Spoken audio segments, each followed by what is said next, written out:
On va poursuivre cette discussion avec notre deuxième invité, Maxime Delavallée, cofondateur de Crush-On. Bonjour. Bonjour Stéphane. D'abord un mot sur votre activité. Oui, Crush-On, c'est la plateforme de mode de seconde main professionnelle. On va rassembler plus de 850 commerçants indépendants, tous professionnels, de vêtements de seconde main premium. Et on va en fait leur apporter un soutien pour diffuser leur offre auprès de plus de maintenant 50 000 visiteurs actifs chaque mois sur la plateforme. Et donc tous ensemble, on va tenter de porter une mode plus circulaire, une mode plus durable aussi, en allant démocratiser toutes les différentes formes de mode circulaire à grande échelle. Pourquoi s'adresser aux professionnels ? S'adresser aux professionnels, ça permet d'avoir un double gage de qualité. Premièrement, une qualité produit, avec des vêtements sourcés en grande quantité et de bonne qualité. Ça ne s'adresse pas à des particuliers qui font ça par plaisir personnel. Et le deuxième gage de qualité, c'est surtout au niveau du service client, avec un suivi qui est aussi plus pointu, un packaging qui est mieux fait aussi. Et donc nous, ça nous permet là-dessus d'aller construire une vraie professionnalisation du secteur et pas simplement un plaisir individuel qui est mis à l'échelle collective. Vous pensez que la crise actuelle a accéléré la prise de conscience sur le fait que la mode est une industrie qui pollue et donc peut-être le besoin de s'orienter davantage vers une économie circulaire ? Je le pense sincèrement, oui. Je pense qu'il y a eu un vrai déclic aussi par rapport à ça.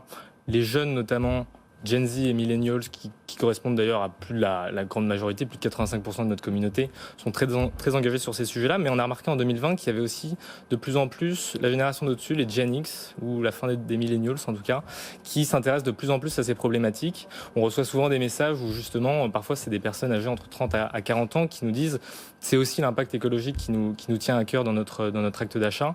Et là-dessus, on se dit qu'il y a aussi une vraie carte à jouer avec les vendeurs professionnels. Il y a quand même un chemin à parcourir entre prendre conscience de l'impact écologique et acheter des vêtements de seconde main, surtout chez les personnes les plus âgées. Oui, tout à fait. C'est vrai qu'il y a cette nécessité aussi, et c'est pour ça qu'on veut vraiment accompagner les professionnels dans cette digitalisation, dans cette transformation numérique, surtout dans le contexte actuel. Soutenir les commerçants professionnels, c'est aussi apporter une valeur plus de qualité, avec davantage de qualité dans l'offre, et ça permettra à notre sens de démocratiser aussi la mode circulaire à grande échelle qui peut encore effrayer certains d'entre nous. Comment vous comptez vaincre les réticences de ceux qui se disent les vêtements qui ont déjà été portés, j'en veux pas forcément ? Ouais, je pense que là-dessus, il faut prendre conscience que souvent c'est des vêtements de meilleure qualité que notamment la fast fashion. On peut avoir des vêtements qui ont vécu pendant des années, qui sont dits vintage, qui ont plusieurs années de vécu et qui sont toujours en très très bonne qualité parce qu'on utilisait parfois des matières plus nobles, des processus de fabrication aussi plus rigoureux.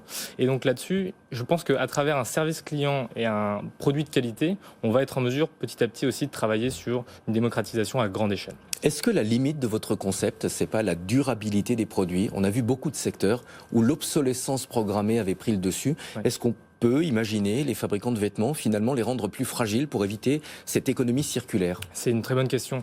Nous, avec Crush-On, notre point de regard le plus important, c'est au niveau de la traçabilité aussi des produits. On fait un double check. D'abord à l'entrée de nos vendeurs professionnels. On vérifie leur offre avec une certaine rigueur. On regarde aussi d'où est-ce qu'ils viennent, où est-ce qu'ils sourcent leurs vêtements. On les accompagne aussi dans l'approvisionnement qu'ils peuvent avoir dans les vêtements de seconde main qu'ils peuvent obtenir. Et on a la deuxième partie de ce check-up qui est fait au niveau des produits qui sont mis en ligne. On met en place notamment avec quelques algorithmes en interne un suivi pour bien s'assurer qu'on n'ait pas par exemple de marque de fast fashion sur Crush-On ou qu'on n'ait pas de produits qui soient dans certaines matières qui peuvent être facilement abîmables. Donc on s'assure vraiment de cette qualité aussi sur le long terme pour éviter cette obsolescence. Un dernier mot sur le secteur qui est en train de se redessiner. On a de plus en plus de vendeurs semi-professionnels. Totalement.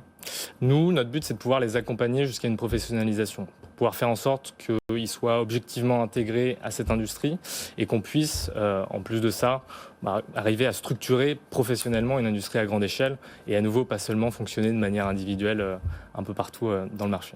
Merci beaucoup, Maxime Delavallée, d'être venu en plateau avec nous aujourd'hui. Je rappelle que vous êtes cofondateur de la plateforme Crush-On. Juste après la pause, ce sera bien sûr le rappel des titres. Et puis, comme tous les jours, BFM Business répondra à vos questions et vous proposera 2 entreprises qui recrutent. Ce sera avec Claire Sergent.